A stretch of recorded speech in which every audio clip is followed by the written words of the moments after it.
أشهد أن لا إله إلا الله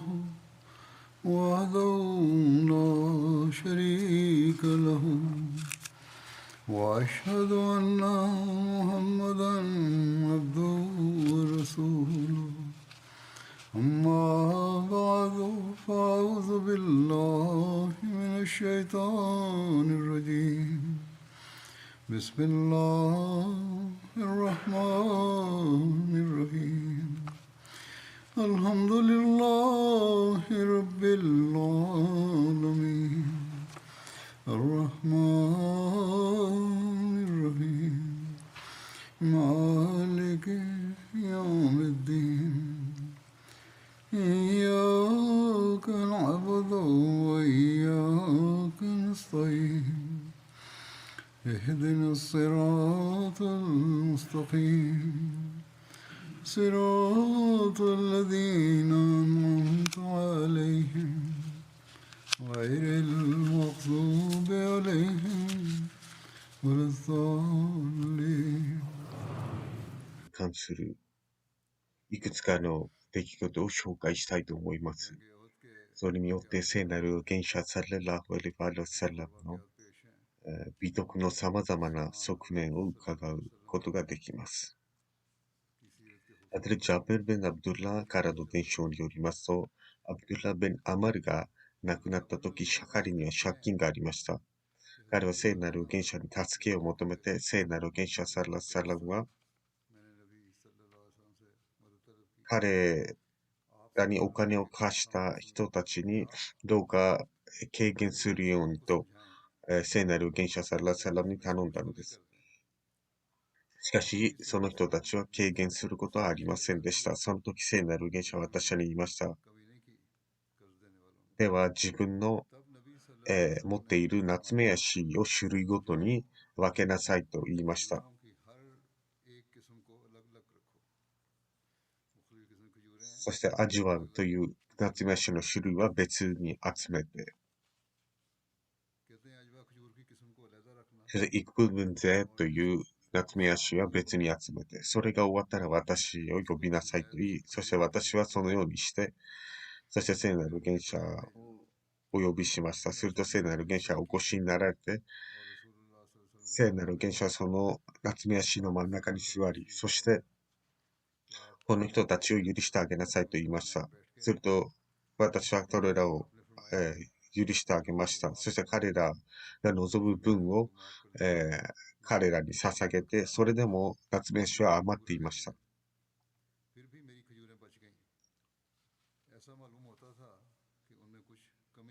また聖なる元者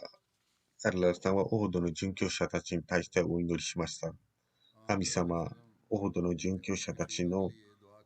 遺族たちのために、良い知らせをもたらしてくれる人たちを与えなさい。ムスリムウレダラノはこの出来事の詳細を述べました。ハズレット・モアーズの年老いた母親に関しての出来事がありました。以前にも述べましたが、彼は聖なる元者に対する愛情がために街から出て彼を出迎えたのです。これは前回の金曜説教で述べましたが、この詳細を述べた後、ハドル・ムスリムラダルはこのように述べました。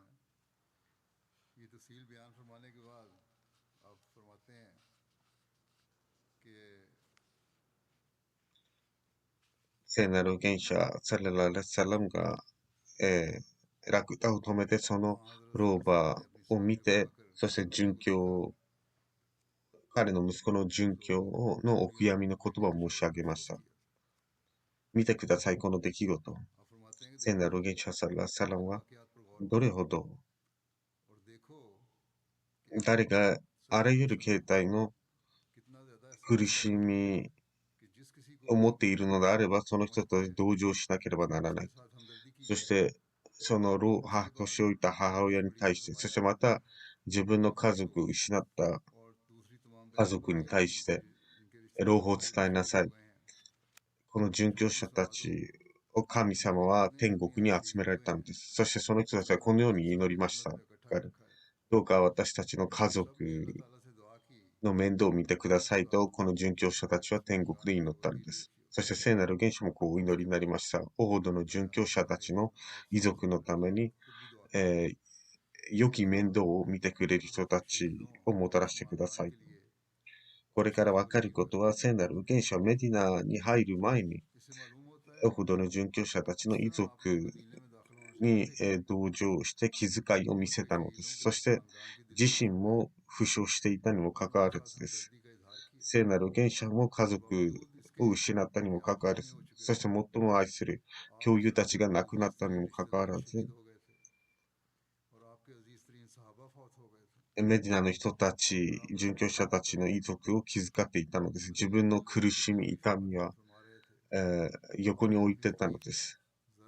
これほど苦しみ、そしてこれほど困難があったにもかかわらず、他の人たちを気遣っていたのです。そういった時、人々は他の人たちと話をしようとすらしません。あるいは他の人たちに対する同情心はどうでもいいものになってしまうのです。また聖なる預言者の別のお祈りがあります。彼はある殉教者の未亡人にこのお祈りをしました。私は神様に、あなたに神様が、亡くなった夫よりも良い伴侶を与えてくれることをお祈りしますと述べたんです。詳細を述べますと、聖なる預言者サラッサラムにとって、オードの戦いというのは本当に大きな試練だったのです。それまでに聖なる預言者に対する直接的な攻撃はなかったのです。その時、攻撃されただけではなく、聖なる預言者は負傷して歯も失い、そして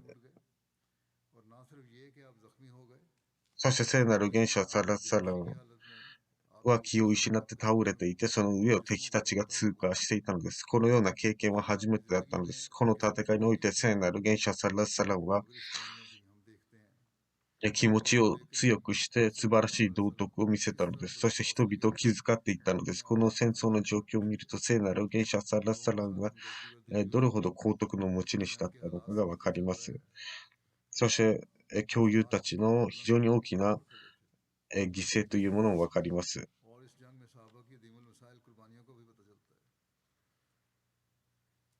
戦争が終わってメディナに来ているとき、そしてメディナの女性たちは聖なる預言者が殉教したということを聞いていても立ってもいられなくなりましたが、聖なる預言者がお越しになるということを聞いて彼らは町の外へ出て出迎えたのです。その中にはゼネット・ビンテ・ジャハシュもいました。彼女は3人の、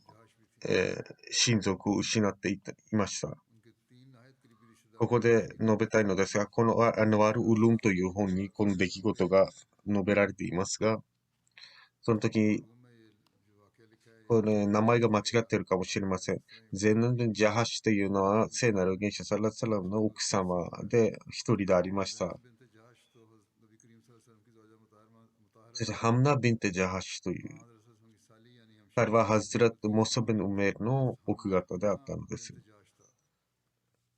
ですから、この名前の訂正をしていきたいと思います。聖なる元首サラッサラムが見ると、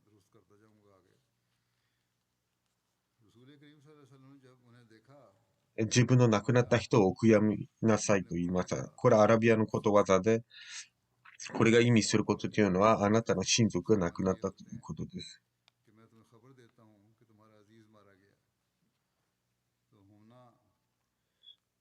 ハムナです。ハムナ・ビンチ・ジャジはこう述べました。聖なる元首よ。どの個人に対してお悔やみをすればいいですか。あなたのおじのハムザが殉教しました。それとハムナは、インナリラワインナレイヒと述べ、そしてこう言いました。神様が彼の地位を高めるように、非常に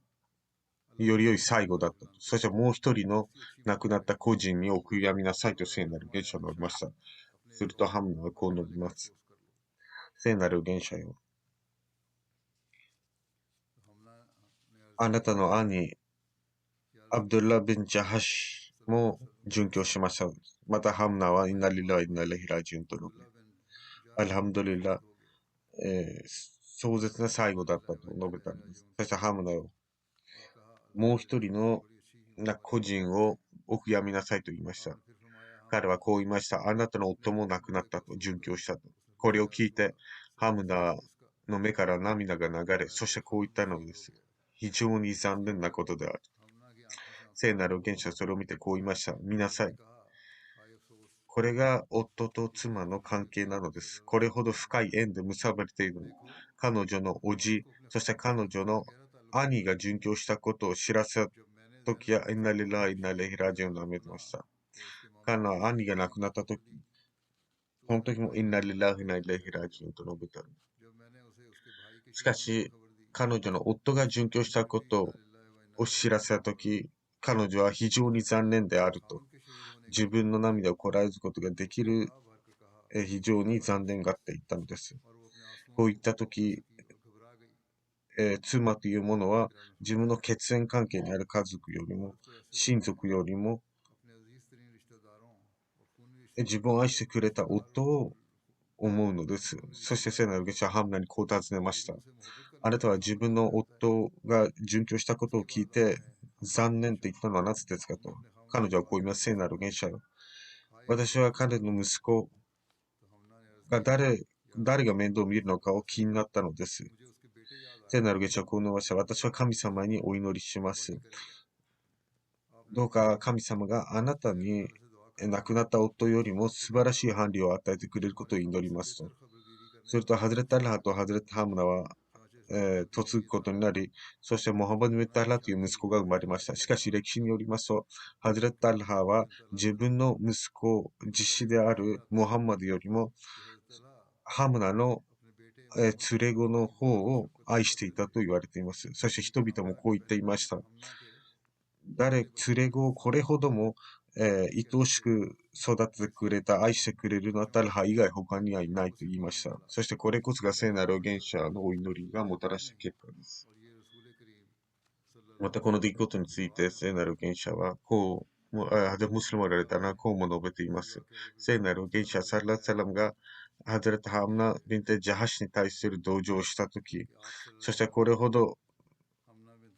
愛してくれた夫を思うのかということを言いましたが、これによって聖なる預言者は何を言おうとしたのかというと、夫は妻をよりよく気遣わなければならないということです。これは夫に対しての訓令であります。つまり女性に手を挙げたり、妻に手を挙げたりとかが決しています。決していけません。最近もそのようなことがありますが、常に快く接しなければなりません。妻たちは自分の親戚、そして親族、自分の家族を残して嫁いできたわけですから、気遣わなければなりません。ことあるごとに喧嘩をするのではなくて、聖なる預言者サラッサラムがこのようにおっしゃることによって、ハムナ・ビンテ・ジャハシの、心遣いをして、それと同時に、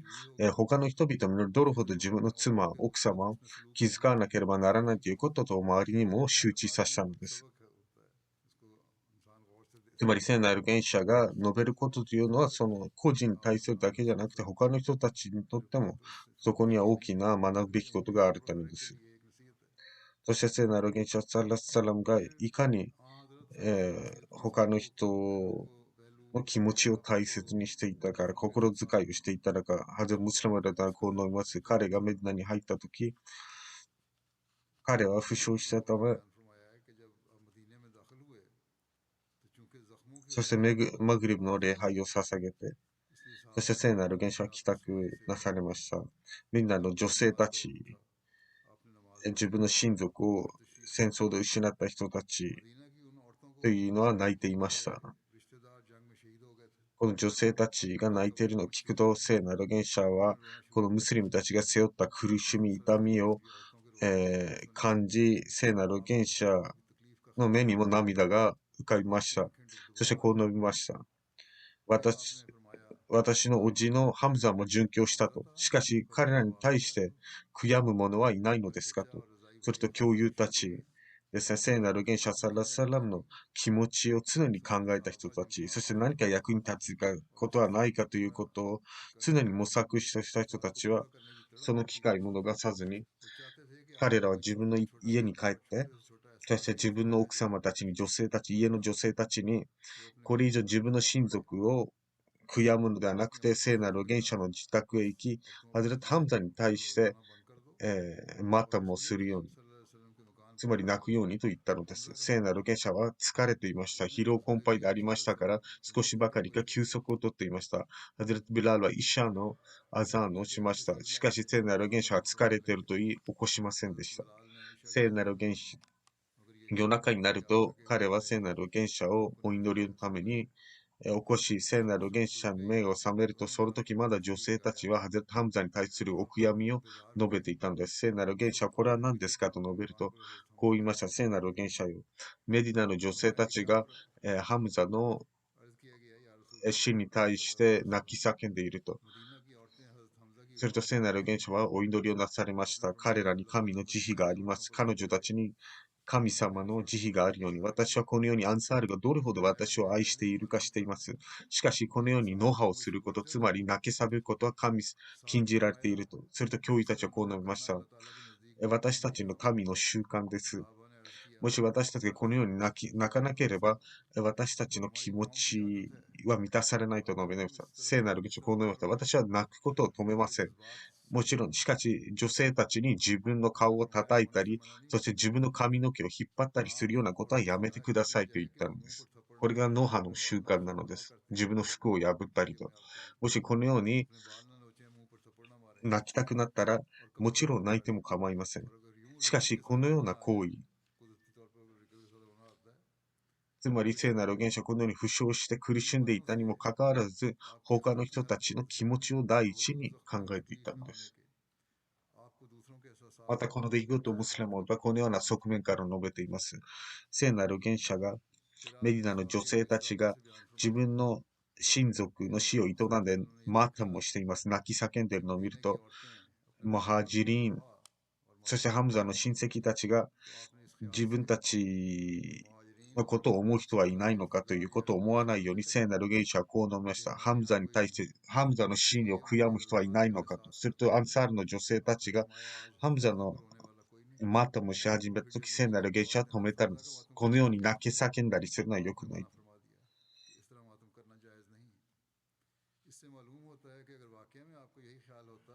このように聖なる元首は、ハムザの死を悔やむ者はいないのかと言ったとき、その時聖なる元首がこのように泣き叫ぶ人たちを止めたとき、その時も聖なる元首は人の気持ちを考えていたのです。そのような女性たち、私に対して同情してくれたことを感謝をしたのです。そして私は、このようにアンサールがいかに私、同情的であるか、私の気持ちを考えてくれているかということを表明したのです。そして聖なる元首も彼女たちに感謝を捧げて、そしてしてはいけないことも、彼女たちに教えたのです。ここからわかることは、このような、えー想像にもつかないような状況、自分の親戚が殺されている中で、このような状況下で、このような素晴らしい模範を示してくれる人はいないでしょう。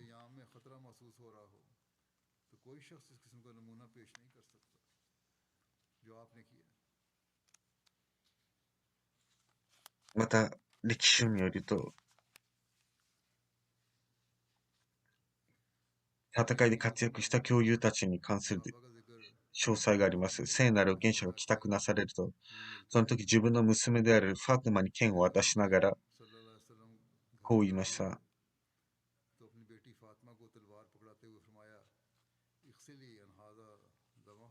私の愛しい娘を、この剣についている剣を洗い流してください。神に誓って、この剣は今日素晴らしい働きをしたと。ハズレット・アリーも自分の剣をハズレット・ファティマに渡しながら、この剣についている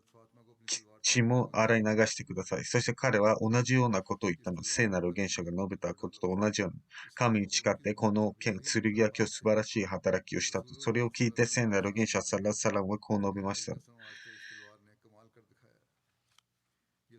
つまり、もし今日あなたが素晴らしい働きをしたのであれば、サハベン・フネイフ、そしてアブ・ダジャナというのも非常に勇敢に戦ったと述べたのです。また別の伝承によりますと、聖なる元首はこう述べました。もしあなたが今日勇敢に戦ったのであれば、ソヘル・ベン・フネイフ、アブ・ドジャナ、アセブ・ベン・サビット、そしてハリス・ベン・シンマも今日素晴らしい働きをしたと述べたのです。勇敢に戦ったと。ハズル・ムスリムによりますと、歴史上によりますと、ハズレット・アリーはオホドから戦いから帰還した後、ハズレット・ファトマに自分の剣を渡し、こう述べました。この剣を洗い流してください。素晴らしい働きをしたと、この剣を。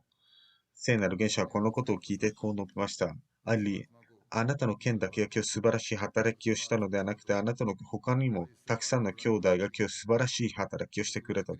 その時、6、7人の教友たちの鍋を述べて、彼らの剣もあなたの剣に引けを取らなかったと述べたのです。これによって、聖なる元首はどの気持ちが分かると、向こ自分の向こうが発した言葉によって他の人たちが傷つかないようにしたのです。つまり聖なるグレンシはこれほど、細かく様々なことを観察していたのです。オホドの戦いがもたらした衝撃というのは非常に大きなもので、これによって敵が勢いづくということを人々は心配していたからです。あるいはこれから何が起こるのか心配していたのです。このような状況下ではこのような小さなことは気にしません。普通の人だったら。しかし聖なる原始は全ての人の気持ちを第一に考えていたのです。そこを気遣っていたのです。これによってオフドの戦いの出来事は起こりますが、また、また、ハムラウル・アッサドという戦いについて話をしたいと思います。これはヒジュラ歴3年のシャワールの月に起こりました。これもオホドの戦いの一部だと言っても過言ではありません。そしてこの戦いの結果によって、オホドの戦いはムスリム側の勝利に終わったと考えることもできます。アムラウル・アサという場所というのは、メディナから8マイル離れたところにあります。このハムラウル・アサドはなぜ発生したのか、この戦いはなぜ発生したことについて、オホドの戦いが終わった時、聖なる元首サララウラサラは、夕方メディナに帰還し、そして負傷しているにもかかわらず、教友たちと共にマグリブの礼拝をモスクで捧げ、そしてそのイシャーのナマーズもモスクで捧げたのです。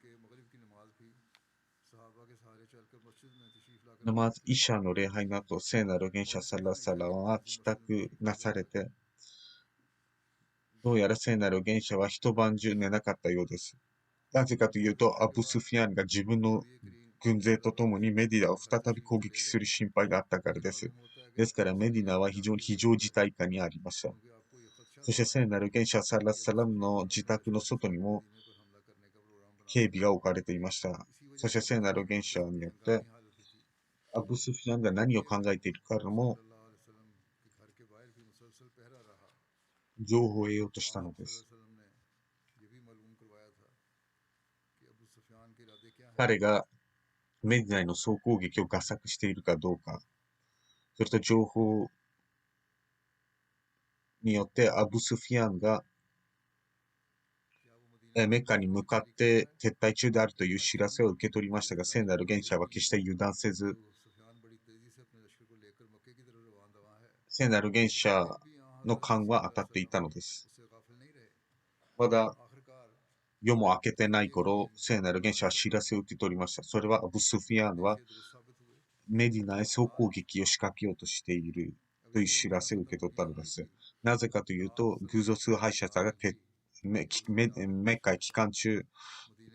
道中で会う人々は彼らに向かって、あなた方はムハンマドを殺害もしなかったナウゾベッラ、あるいはムスリムの女性たちも、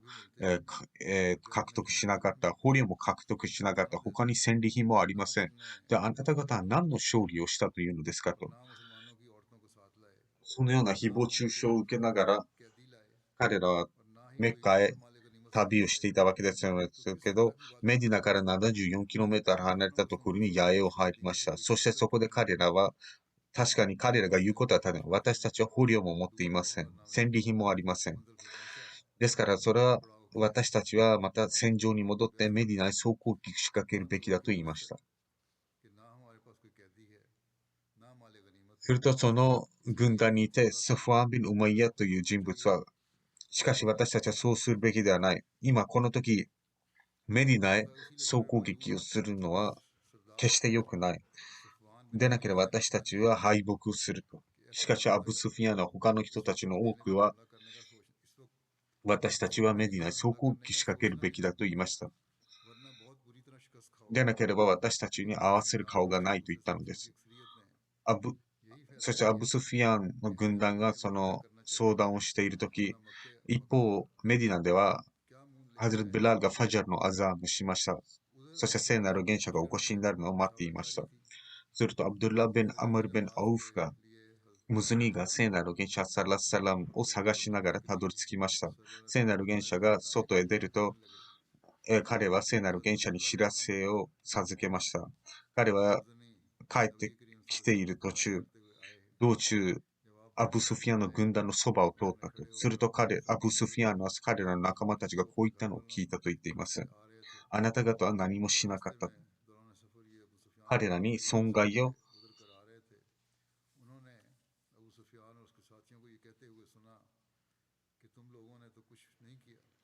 あなた方、彼らに何の損害も与えなかったと。ムスリムたちを、そして彼らを野放しにした。破滅しなかったと。すると、不信者たちはこう言いました。まだ彼らの軍団には多くの名のある武将たちがいると。すると私たちは、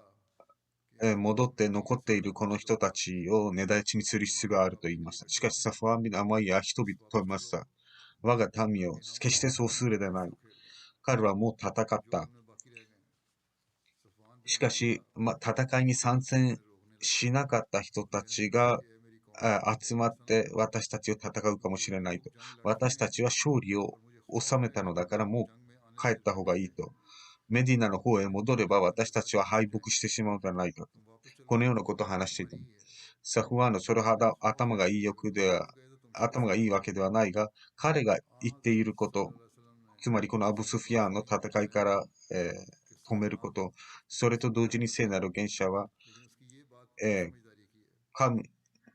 私の命を握っている存在に誓っても、もし彼らがメディナへ総攻撃を仕掛けるならば、え石のあられが彼らに降りかかるだろうと。そして彼らは跡形もなく破滅すると。残りの詳細は次回述べたいと思います。二つ目のことは私は最近述べ続けていますが、それはお祈りに関してです。お祈りを続けてください。恐れていたように、イスラエルがイランにも攻撃をしました。ご存知のように。それによって状況は悪化するでしょう。どうか神様がこの世界のリーダーたちにも理解と知恵を授けるように彼らは世界大戦を煽っているのです。そしてムスリムの世界にも神様が知恵と理解を与えるように。そして彼らが一つとなって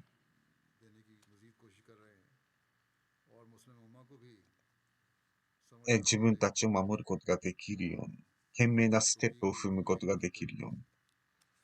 私は今日、二人の亡くなった方々の葬儀礼拝をしたいと思います。まずはモラナ・グラム・エムサン・ナシン。彼は宣教師であり、ジャミア・エムディア・ラブワで教鞭をとっていました。最近はアメリカにいました。彼は先日93歳で亡くなりました。インナリラ・レヒラジン。彼の父の名はサラー・モハンマドさんでした。彼はクスフ・フスーフ、日食、月食の印を見て、メシアを探求し始め、そして何年も過ごした後、1901年に忠誠の誓いを立てました。彼は遠隔地に住んでいたのでカーディアンへ来ることができませんでしたが、サラー・ムハンマドさんはシアス制度の一員であり、そしてアハマディを受け入れたことにより激しい迫害にも遭いました。彼らは自分の村でたった一人のアハマディ信者であったのです。グラーム・ナシームさんは1947年にワクフゼンデギになる手紙を書き、そしてそれが認可されたのです。そして勉強は継続するようにという指示を受け取りました。1948年でマドラサ・エムディア・アヘマナガルで勉学をつけ、そしてモルビ・ファゼルの試験を1954年に、受かり、そしてシャヘドの学位を取りました。57年に彼は本格的に活動を始め、そして1960年にシアラレオネに到着して、そこで3年間宣教師として勤め、そしてアハマディアスクールの校長としても務めました。そしてパキスタンへ帰還した後、ジャミア・エムディア・ラブアで、の教師を任命されて、その間彼はアラビア語の延命の試験をパンジャーブ大学合格したのです。そして1966年に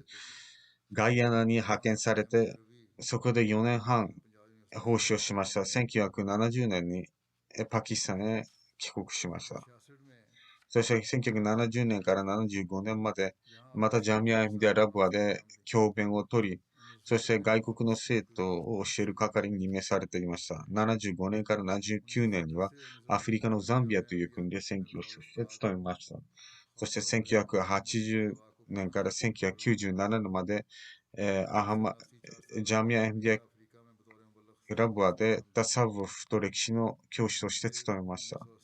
様々な出来事がありました。彼はザンビア、ガイアナ、シオラレオネで11年間宣教師として務め、その間彼は単身赴任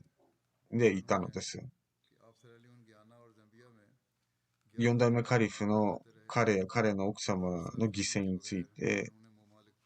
説教で言及しています。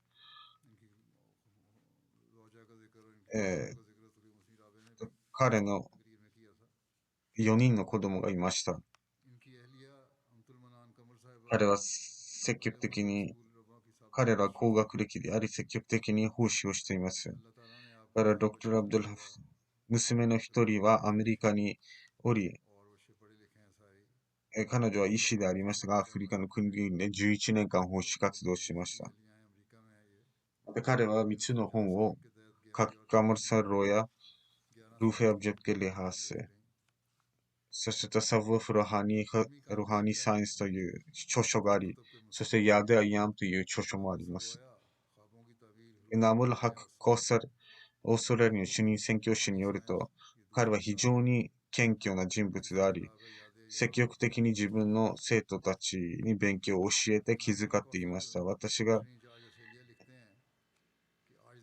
彼によって設立された様々な教会を訪れました、ガイアナで。そして人々は彼についてよく話していました。そして彼の写真も持っていたのです。ブリティッシュギアナに、エーリオギアナに、神様は本当に素晴らしいジュマートを彼を通じて設立しました。そこの宣教師さんによりますと、彼がギアナに派遣されていたとき、67年から69年にスリナムも3回ほど務めました。そして何週間もそこに留まり、素晴らしい教会を設立しました。何か問題があって多くの人が教会から離れ、わずかしか信者が残っていませんでしたし、本部からの連絡も途絶えていました。そのような状況下で、グラメム・ネシムさんは、ギアナからスリナムにお越しになり、そして、1967年9月15日に最初のイジラスし、そこには6人しかいませんでした。そして途絶えていた連絡をまた再開させたのです。その間、モルビシャ・エム・ヌラニもパキスタンから来ていました。そして彼は、ジャマートのプロパガンダをところどころとしました。モラナ・ネシムさんも、彼がしていた批判の反駁をし、そしてラジオで約束されたメシアの真実性を証明する3つのプログラムを行いました。そして2回目の訪問週、1968年に、ミッションハウスの、書籍も据えたのです。そして数年で完成しました。ラホール・ジャマートのに対して、ムナゼラ、ディベートの挑戦もしました。そして彼は約束されたメシアの写真も掲げていました。1968年にある、質疑応答を教会員の家でしていたとき、反アハマディアの人たちの襲撃に遭いました。そして、モラナさんの左右に座った人たちがすぐにモリサーブを避難して部屋に閉じ込めたのです。この襲撃者たちは、椅子を壊したり破壊攻撃を尽くし、その中には女性たちもいましたが、女性たちも負傷しました。モラナさんは閉じ込められた部屋の中で、私も戦いから私を出しなさいと何度も言ったのです。すると、この襲撃者たちはモラナさんの荷物を持っていますけど、その中にはパスポートなども含まれていました。後に警察によってそれは発見されました。そしてモラナさんは地元警察と連絡して、もうこれ以上アハマデシンが襲撃されないように確証したのです。またカルチャーセンターにおいてもイスラムに関する様々な講演をして、そしてこれから本部との連絡を取るようにと、メンバーにも、ちゃんと言ったのです。そうすることによってチリジリになっていた、メンバーたちがそこで集め、後に来た宣教師たちもそれをよりよく強固なものにしたのです。どうか神様がこの個人の地位を高めるように、そして子孫たちがこの善行を継続するように。次は、Dr. エサヌラ・ザファルサー、アメリカのアメリカ支部の前代表でありました。彼は先日81歳で亡くなりました。神様のおかげで彼はウシア制度の一員でありました。彼は長い間、彼はウシア制度の一員であり、長い間彼は、ナイバミール、アメリカから2002年から2016年までアメリカ支部の代表を務めました。彼には多くの美徳がありました。彼は本当に人を愛する人であり、寛大な人物でありました。心の広い人物でありました。遺族には2人の娘がいます。奥様は数年前に、そして息子も数年事故を死しています。彼はしかし決して不平不満を言う人ではありませんでした。娘の一人であり、Dr. ハンナ・ムリアムさんはこう述べています。私の父は本当に心身深い、経験深い人でありました。ナマーズ、礼拝、そしてチャンダーを積極的にする人であり、彼は一人であるいは何度も手を挙げてドアをしたりしていました。彼は決して他の人たちが私についてどう思うかを気にしませんでした。様々な人生において困難があったにもかかわらず自分の子供たちに神様への感謝を忘れてはならないということを説いていました。そして私の父はカラファットに対する愛もありました。彼の宗教的歴史的知識が非常に深いものであり、彼は入院するときも新聞を研究し、そしてハズールの説教を聞きました。そして歴史的なインタビューも視聴しました。そして私にもそれらを見るようにと促していました。そして他の人の意見より自分の意見を優先することはなく、それをしっかり熟考していたのです。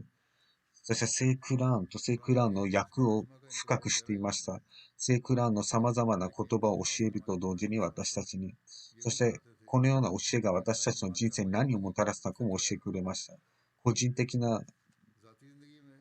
本当に聖なる原者への愛情を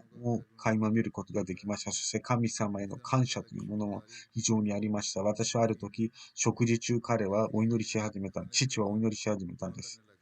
聖なる原者サラサラム。そしてサハバ、教友たちのためにご飯が非常に少なく、あるいはカジュール、ナツメヤシやローティを酢につけて食べていたほどです。ですから私たちはこれほどたくさんのものがあるから非常に感謝しなければならないと。また助けを必要としているとのメディナに、彼はサウジアラビアにいた時、ある人を見ました。彼は何も言いませんでしたが、彼の目が何かを語っていました。すると父はお金を出して彼にお金を渡すと彼はそれを受け取ってすぐにご飯を買いに行ったのです。また彼は数年前3つのトルコカーペットを買って家に持ってきました。すると私の母は、これは必要もないのになぜ高い絨毯を買ったのですかと。すると、私にこの絨毯を売った女性というのは他に家庭がなかったのです。ですから私は助けたいと思いこの絨毯を買ったと言いました。彼は常に人の欠点を見るのではなくて長所を見ていました。そして子供たちにもどんな困難に直面したとしても決して恐れてはいけない。神様が与えたものに常に感謝しなければならない。そして私たちには皆このように話していたのです。また、ドクター・ナシーム・レハマトゥッラさんによりますと、私は1989年からドクター・サヌラ・ザファルサーと共に働いていますが、彼は本当に経験深い人物であり、カラファトとも深いつながりと愛があります。ドクター・ムシャル・モンタンさん、アメリカ出身ですが、彼もこう言います。アムラのメンバーにも非常に、物柔らかな、も言い方で話していました。無理やり自分の、命令を遂行させるのではなくて、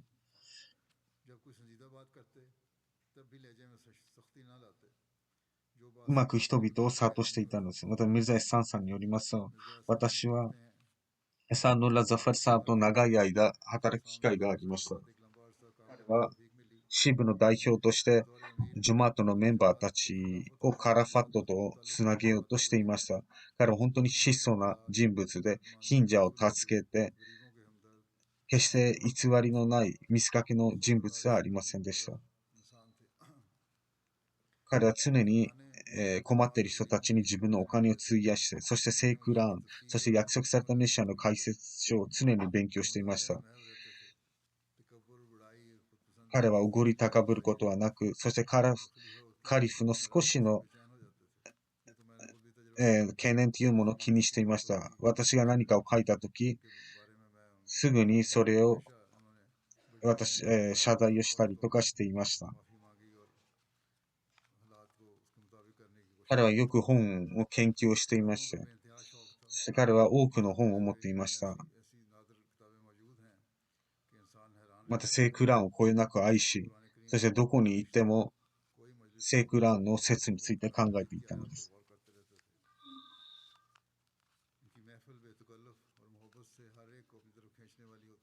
そして支部の代表として決して何かプロトコルを設けることはなく、ザヒール・バジャさんにやりますと、私の友人が教えてくれました。ドクター・サンヌルさんは、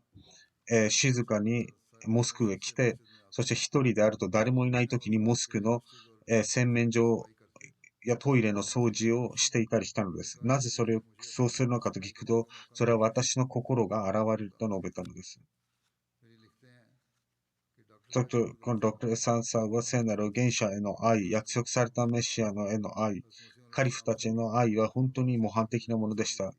また、聖クラーンの愛というのは言葉で言い表せないほどです。私たちが車で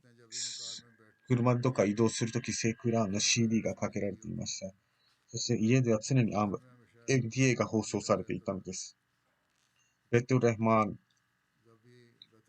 に行くと常に聖クラーンの朗読をかけていたのです。そして様々な聖クラーンの解説書があり、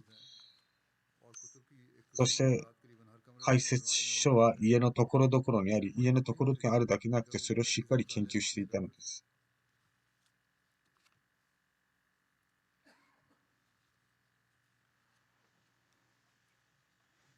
またドクターさんの母親が何を望むかというと、彼がラバーで勉強中にですね、ミルザ・バシーラムサーに会い、そしてハズル・モラナ・グラム・ル・スーサ・ラジキとも会うようにとことを望んでいました。お祈りをするようにと。ドクターさんによりますと、私はできる限り彼らに会う努力をしていましたし、私の成功というものもタルビエットにおいても、この二人のブズルのおかげだったと言います。彼は分け隔てなく人を愛し、そして特に私が見たのは、貧しい人たちに対する同情と愛情というものでした。しかし、止める信者が奉仕をしないのであれば、その人たちに対しては懸念がありました。すべてのアハマディア信者が約束されたメシアの地位をしっかりと理解することができるように、そして約束されたメシアのメッセージをしっかりと理解してそれを広げるということを常に優先していました。そのことは私にも教えていました。また、モスクを建設することにも尽力し、彼の時代にはよくモスクが建設されました。また、ある時、アムラミーティングの際、ある人物があることを言ってしました。そうすることによって、お祈りが蔑まられるような発言だったのです。すると私は彼が怒ったようは、それ見たことがなかったほどです。彼は非常に質素な人物であり、もし何か興味があるのであれば、それはモスクを建設することでありました。彼はモスクを建設しないことに対して非常に不快感を示していたほどです。彼、健康状態が良かったとき、ベトナス・リンブロの掃除を自分でしていたほどです。彼は常に金銭的犠牲を積極的にしていました。ミルザ・マフール・アマサーブ、現アメリカ支部の代表によりますと、ドクター・エサヌラ・ザファルさんは長い間、神様はナイバ・ミール、そして支部代表としても務める機会を与えてくれました。そして彼の時代、私は3回ほど訪米しました。そして彼は本当に素晴らしい手はずをすべて整えてくれたのです。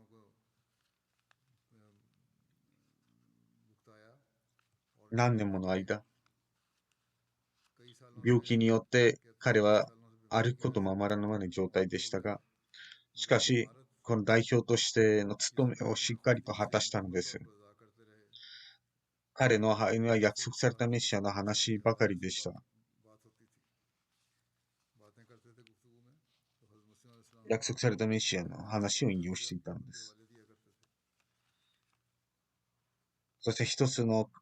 関係を見ることでカラファットに対しての標準でありました。そしてよりますと、アメリカ支部の現代表によりますと、アズールの北知らせ、訓練というものをすべてのアハマディア信者に届けていたです。私もそれを見ました。カラファットへの標準は非常に深いものでした。自分の意見は、放棄して、カラファットの意見を最優先させたんです。どうか神様が彼に許しを与えるように、地位を高めるように、慈悲をかけるように、そして子孫たちにお守りしてくれるように、それ彼の善行を受け継ぐことができるように。